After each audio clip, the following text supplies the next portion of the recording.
We are live once again, part two with the Griot Project, the Seattle Griot Project. And we were just talking about the theme for the 60th anniversary of MLK's March on Washington. And we have 4 days of amazing content right here, not only in Seattle, but all around the country. We're all celebrating the theme, Dream Unfinished. Not a commemoration, but a continuation. So, guys, tell me a little bit about why it was so important for you to continue the dream and what can others do to continue the dream?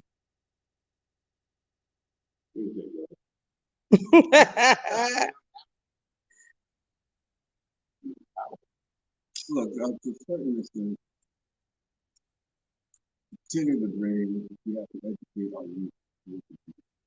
Mm, If you don't write the history, which is what we talk, you don't write what is up to the story. If we don't tell our own story, then they don't build it. So the issue here for me is how do I empower my own kids to understand where they're going, what their pitfalls are, what they have been able to accomplish in the past, and they have something to emulate, give them the positive. So I'm old enough now to where I'm trying to give to my community as opposed to build my own. So that's my issue. I love it. You know, I like where you came from with that because the simplified version that popped in my head is if you don't know where you come from, then you don't know where you go. You know, and knowledge is a vehicle, right? If your knowledge is bad, like a bad car, you're only gonna get just that far down the road, right? But if your knowledge is like, give me a car, man, give me a good car. Give me a good car like a Toyota or something that lasts forever. Drive you back and forth across from the east to west coast 10 times. Okay. Now, if your knowledge is like a Honda, which is basically the cockroach of cars,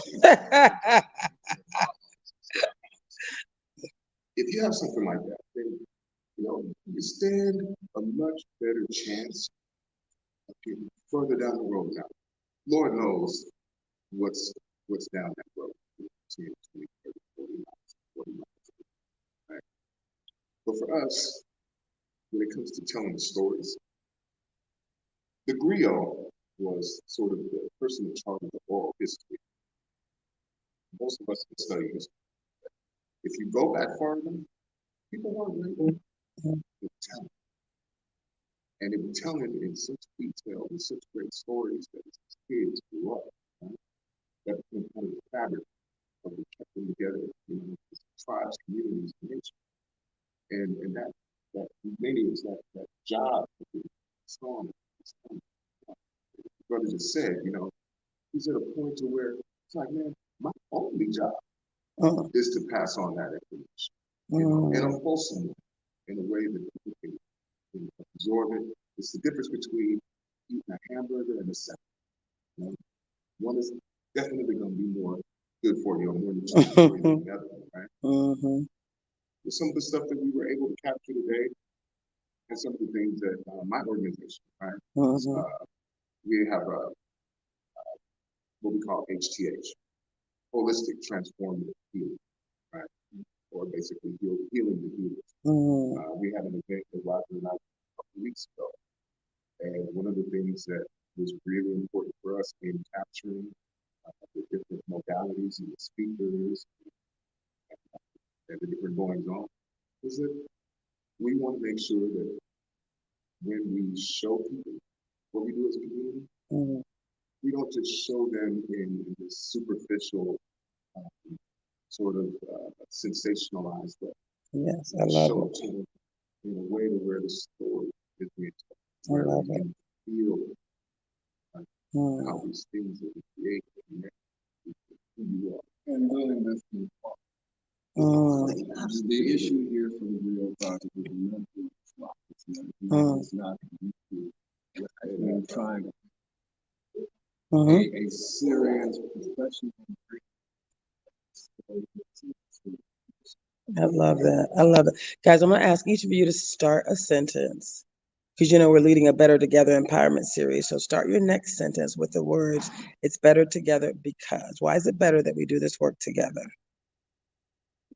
Better together because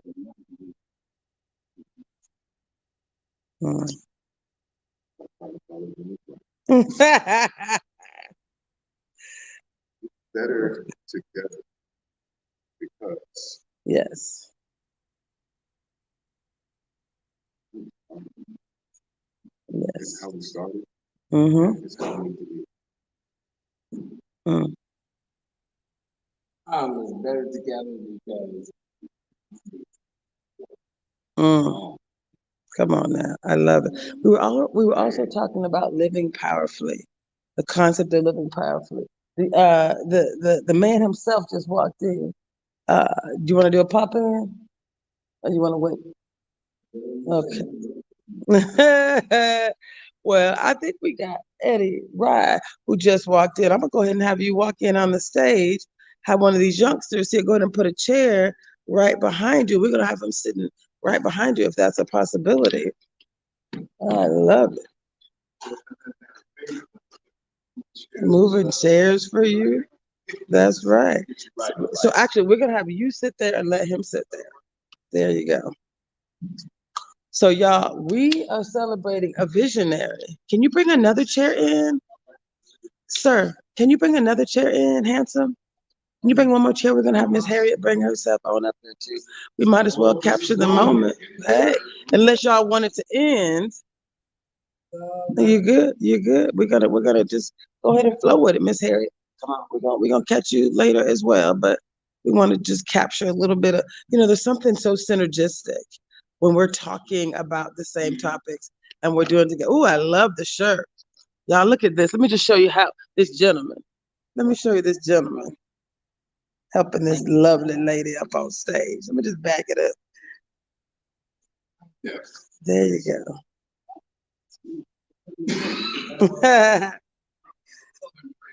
Southern training. Yeah.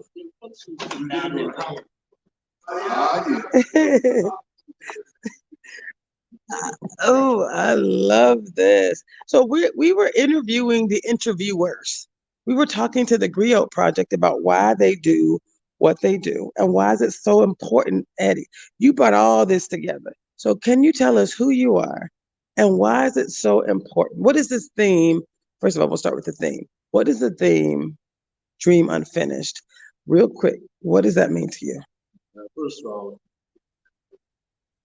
after the dream, I've been realized after the descendants of the United States enslaved.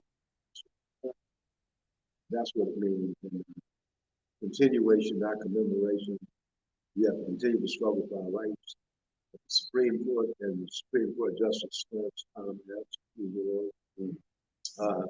if you see which way they're going, we have some work to do.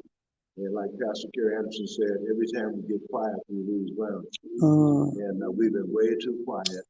And that's why I'm encouraging people out there to pick the ball up and run.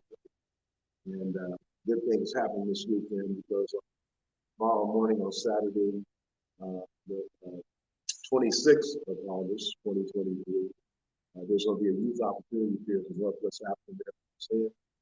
We're going to have opportunities to hear from people about apprenticeship programs, get a chance to hear from Mr. D, a young brother that has a technology company, has 5 engineers working for him. He's a good role model, and for people to hear about technology as well as people working in the trades. One thing about the trades is that if you journey out, and the problem I have is African Americans haven't been doing too well. Last statistics I saw, over 60% of African Americans in the apprenticeship program trying to pass the third year. So we have to hold the unions accountable too. It's been keeping us out. Some people try to draw a schism between African Americans and Latinos, and that's just not fair. Those Latinos and folks from South America, they practice their craft for thousands of years. They're not going to love it. They have to be trained by slaves. Said that. But there's room for everybody. People are looking for jobs, and one thing about racism is came back bite some people in the hips because by keeping some people out. Now you got a 6,000 force of workforce. So Washington State Department of Transportation, in the next 5 years, 60% of the workers will retire. So racism can backfire on you. So, again, remember the nation is really divided right now. So we have to take that into consideration as well. We must fight for our rights. We have to show up as city council and county council. We got to be in the ear of elected officials. And that's one of the things that will be happening on Monday at the Northwest African American Museum. Several elected officials, King County Councilman Brendan Sahali, Seattle Mayor Bruce Harrell, State Representative San Antonio Santos. I think there's been invitations sent to State Representative Chapalo Street, as well as Senator Rebecca Saldana, and also the chair of the Black Members Caucus, Representative David Hackett, who represents this area where we are right now in Richmond. So hopefully, I'll be inspiring the young people to show up for that forum so they can ask questions and start getting engaged in the political process. So I want them to be totally aware of how poorly we're doing with state business. In 2021, African Americans did 0.18% in the state business. And a year after the governor signed his executive order, January 2022, at the end of the year, we did 0.22% of the state's business. In the end, we're talking about 25 years of no affirmative action. Many family-owned businesses have gone out, and they were very harsh treatment from elected officials. They just didn't give a poop about whether African Americans survive or not. And we still see that even with institutions of higher learning. Now, African American students can't get to the University of Washington. But those are five-star cornerbacks and those point guards will always get here because they're making those white institutions trillions of dollars. And the NC2A, the University of Washington, Washington State, they have 10% of their contracts going to people that look like the folks that got making them the money on basketball, football field. And the same thing goes with the Seahawks. The same thing goes with the NBA and the NFL. They need to put money back in the Black community in the form of contracts, in the terms of deposits in Black banks, and also in joint ventures with Black folks. So that's what we have to have. Black people, young Black men are making trillions of dollars. They're getting paid well. They deserve it. But on the other hand, nothing is coming back. No. That's why I didn't hesitate about asking the new vice president for community engagement, Mario Bailey, about some of the Seahawks leave tomorrow. But they're going to be playing in Green Bay.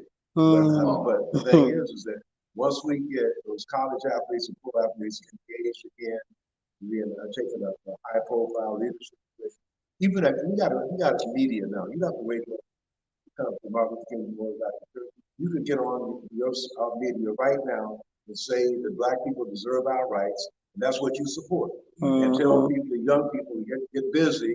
Tell old people to get off the couch, get engaged. Y'all, is he wonderful? Isn't he wonderful? So I thank you for that, Eddie. Right? Tell us a little bit. Did you introduce yourself for people who don't know you? You've been in this fight for how long? And you look so fit. No one will ever believe how old you are. I'm 81. You look so good, and we're so blessed to have you. We're so blessed to have you here. Thank you for all that you've done to bring all of us together around this so important issue, this so important initiative, not just about a dream unfinished, but about continuing the dream. I'm committed. I think we're all committed to continuing the dream. So thank you. Yes. Miss Harry, we're coming to you now. I think we have a microphone. It's about to be passed your way somehow. Yes, I think they're gonna pin you on. So y'all, we are live right here in the famous Martin Luther King Jr. Memorial Baptist Church. I love it. Miss Harriet, why don't you introduce yourself? Tell us who you are. And actually, Eddie, you're still in the shot. So the three of you are actually in the shot with her. Tell us who you are and what does this theme, Dream Unfinished, not a commemoration, but a continuation, what does that mean to you? Oh, wow. I never went. I dozed off. Florida. It was one of the first townships in America. In Criminal County. It's called San Francisco. And I was one of these segregation. say I never had quite in my life. And I know, and actually, if you see Hidden Figures, that's how I grew up. All the all our books was on. Yeah, the reason why I'm jazzed about this was happening this weekend and continuing the dream is because I graduated 60 years ago. We survived the Bay of Pigs. And, you know, I think so. I mean, Bay of Pigs is going on. Nobody remembers now what's happening in Florida. You wouldn't believe that. They don't know. Nobody knows about the Bay of Pigs. Wow. But so this is a great time just to do this work and to be alive. And to continue the dream. I mean, Dr. King paid the ultimate price for us, and I think that we have some more work that we can do. I mean, because we're still in the flesh and in the body. Yes. And he's in spirit. He's an ancestor now, so he's watching over us. And so let's continue this. I mean, I talk to people in Florida a lot. And a lot one of them says she's 80 years old. She had she had to put her tennis shoes back on. I mean, we're the roadmap. Right. So I'm jazzed. I'm jazzed about the events that's happening here in the coast. And I do believe, like Mr. Rogers, that we stopped organizing 40 years ago. I mean, because people got to start getting good jobs. You know, affirmative action stopped Black people from organizing. And so, I mean, it was great. We needed it, but we didn't understand that we should continue on. So, one thing about life, if you don't solve the problem, it brings it back around. So this has not been solved. We didn't get exactly what we thought we were going to get, and we still have courageous people who's willing to stand up and say, "That's right." You know, I love it. I get to be jazzed. I get to be jazzed. Yeah, I was 17 years old when I was in Montgomery. I just left Florida, went to Montgomery, Alabama. I went to Martin Washington took place. I was out there at 17. Nobody's gonna let me go. Still segregation. Right. But in those days you didn't have a cable, so you didn't get to see it 24 hours a day. It came on, you walk the karate parade and whatever the evening news was, and you didn't see it anymore. So I like it today. But also one of the things that say, for most people don't connect the dots, and I love to connect the dots. On September 15th, in 1963 was the bombing of the church. Yes. That was retaliation by the Ku-Klux Klan for the March on Us. So we always have to look out for gains and retaliation, and that was retaliation. Bombing of the church. Wow. So I know these guys have been here since 9 a.m. It's 5:30. We're gonna get them a quick dinner break. So I'm gonna have each of you in. I'm looking at Eddie's shirt right now. Let's zoom in on it really quick. And Eddie, I want to say that, yes. A. Philip Randolph selected August 28th because that's the day Emmett Till was born. Yes, connecting the dots, baby. I'm gonna zoom in. Their shirt says, "Rise up, restore the dream." Rise up. That's a call to action. So I'm gonna ask each of you. 2014. I love it. I'm gonna ask each of you. Relevant today. It's still relevant. So I'm gonna ask each of you to say a call to action to those who are watching. Start with rise up, or start with take action. Join us. What should people do? Join us, and then whatever you want to say as your invitation for people to activate. Join us so you can get the knowledge, information, and camaraderie you're going to need to advance your people in the future. In regards to all kinds of rights are being dissipated by the Supreme Court and state officials. If we don't rise up and don't, because the dream is unfinished, continuation, not commemoration. I love it. Rise up because we won't get there unless we come together. We need to rise up as a collective. Rise up because we have to. Love it. So join us. Oh. We need him too. Yeah. Let me think. Rise up. survival. Love it. I love it. Join us.